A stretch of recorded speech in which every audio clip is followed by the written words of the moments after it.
Hello, this is Todd. Welcome to the Lyceum weekly update number 27 for the week of June 23rd, 2014.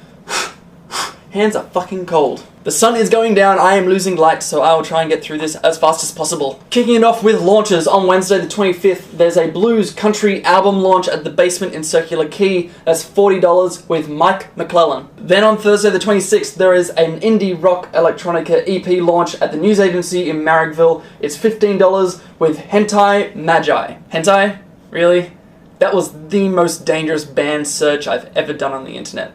And also on Thursday, there is a Blues Country Roots EP launch happening at the Petersham Bowling Club in Petersham for $10 with Mark Lucas and the Dead Setters. Then on Friday the 27th, there is a metal hardcore single launch at the Baldface Stag in Leichhardt. It is $15 with Antonomasia. Then a punk hardcore double 7-inch launch is happening at the Blackwire Records in Annandale for $5 with Naked from Tasmania and Lennon. So it's the two different Lennons, like one Lennon the dictator and the other Lennon who wanted to be the dictator of a band. Moving on, there is also an all-ages metal hardcore EP launch at the Fitz Youth Centre in St Ives. It is $15 with Skyon. As well as a metal hardcore single launch at the Penshurst RSL in Penshurst for $10 with Justice for the Damned. And lastly on Friday, there is a Roots Soul album launch at Venue 505 in Surrey Hills for $21 with Paul Green. Then Saturday the 28th, there is a hard rock blues EP launch at Lewisham Hotel in Lewisham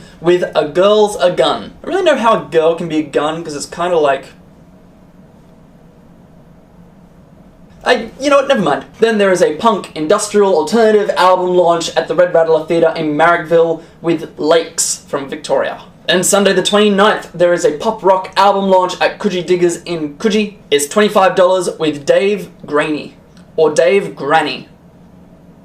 No, I'm going to go with Granny. And an alternative folk pop EP launch at the Green Room Lounge in Enmore, and that is with Alana Rasak. And lastly for launches is an indie alternative rock EP launch at the Lewisham Hotel in Lewisham for $14 with The Filthy Teens. Those filthy teens with their sex and loud music and hula hoops. Now in special gigs on Friday the 27th, there's going to be a launch for FBI Click. It is FBI's new radio station that is focused on dance and electronica type music, and they're going to be celebrating with the kind of electronica acts that you will hear on that station. It's free before 10 PM, $15 after at Good God Small Club in Chinatown, Sydney. It's going to be with DJs like Halfway Crooks, Astral People, Sweated Out Music, Purple Sneakers, many more, so you can celebrate the launch with a whole bunch of electronica and just like dance and shuffle and whatever it is that you kids do these days. Then Saturday the 28th, there's going to be a punk, metal, hardcore rock festival that's happening at Herman's Bar in Darlington. Starts at 3 PM and it's $12 with bands like Corpus, Arteries, Head in a Jar, Steel Swarm, Our Past Days, Nudist Colonies of the World, and even a couple bands from Melbourne, Bombs Are Falling and Party Vibes. Now moving on to news. I actually have some news from the previous week before because there wasn't a weekly update. So that news was that the square in Haymarket will be closing on July 13th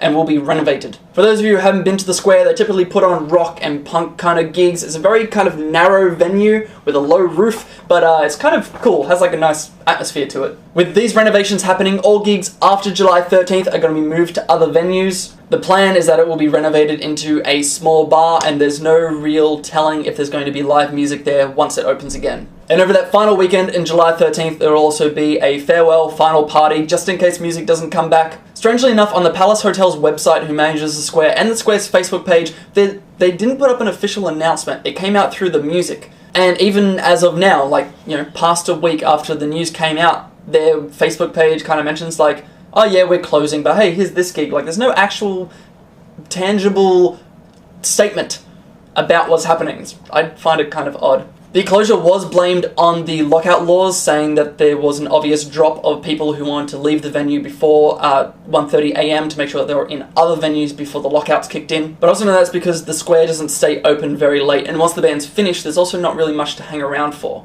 There have been other venues that do quite successfully with finishing up with bands and then they have DJs playing all night. I know that the King's Cross Hotel in King's Cross, which is known as FBI Social, they do that. Good God Small Club also do that for some nights. So I don't know, maybe the square just wasn't set up for it. They didn't try it, see if it worked. So it's unfortunate that the managers at the Palace Hotel have decided to renovate and close it for the time being. Speaking of Good God Small Club, their restaurant hot dog area, The Dip, is going to be closing. It's not closing for any kind of malicious reason or the hammer coming down and forcing people out. It's just that the two people who started it, Andrew Levins and Bianca Carlil, have had a child earlier in the year, and having that child has made them spend less time at the restaurant to manage it. And they both decided that instead of allowing The Dip to morph into a different kind of restaurant or let someone else's vision for it change what it is, they will just close up shop, leave, and someone else will come in to take their place. Their final day of trading will be the 12th of July, so if you haven't had a chance to go and try out their food, go and try it out before they close. So you can go there on the 12th of July and enjoy some food, then on the 13th of July you can go to the square and enjoy their possible final gig. There, weekend sorted. If you are involved in the food industry of some kind, or you want to start up a small restaurant-like thing, you can contact Good God Small Club operator Jimmy Singh at jimmy@goodgodgoodgod.com. You can send in your applications and hopefully fill the space that The Dip will leave. And the final piece of news for this week, YouTube streaming contracts. We talked about this a bit before, where some independent owners came out, said that there was going to be an issue with these contracts because they were very much take it or leave it, and it wasn't very beneficial to those labels, or even the artists associated with those labels. Now the news has come out that YouTube will not be restructuring their contracts for independent labels. It's either they take it, or they will be blocked. Now the terms blocked have been a bit muddled. There have been conflicting reports that I've seen. Some seem to think that their actual videos will be removed from YouTube if they're an independent label, whereas others have pointed out that it's just blocking them from the streaming service. So if you use YouTube's streaming service, you won't be able to find any of those other independent labels who never signed their contract. I tend to think it's the latter, because although YouTube has copyright weirdness where they just take down videos when someone says, hey, that was mine, taking down the independent labels is a bit more of a vindictive move and saying, like, you didn't sign with us? Well, fuck you. And it seems like they would have way more backlash for doing that, especially because it's not just independent unknown artists who are a part of an independent label. The singer Adele, her distribution in Australia is through an independent label who's also associated with getting music onto YouTube. So then Adele's music would be blocked in Australia if that's what's happening. It's more difficult to tell until YouTube come in and actually do whatever it is that they're saying that they're going to do. I'm sure if YouTube are actually going to delete independent labels' music videos, that's going to kick up a massive shitstorm and it'll be fucking everywhere. So we just wait and see. And finally, Band of the Week this week goes to Slowpoke Rodriguez. That's not calling Mexicans slow, isn't it? That's not racist. Is that racist? Survey says not racist. It is an instrumental jazz, blues, and soul outfit. Soul! A lot of long jam kind of songs, but the instruments that come in keep it really interesting and give it a bit of a melody and push it through. It's not just the same shit over and over and over. They'll also be having a gig on Saturday the 28th at Venue 505. Over and over and over and over. So if you like what you hear at the end of this video, just click their name in the description box down below and enjoy the music. And that is it for this week. If you go onto our website, the gig guide is already up, so you can see all the live music happening from Sydney out to Katoomba and everywhere in between. Also, our playlist is up, so if you want to hear a track from every band having launched this week, just either go onto our website or go onto www.mixcloud.com/the Lyceum and you can check it out and have a listen to each of them.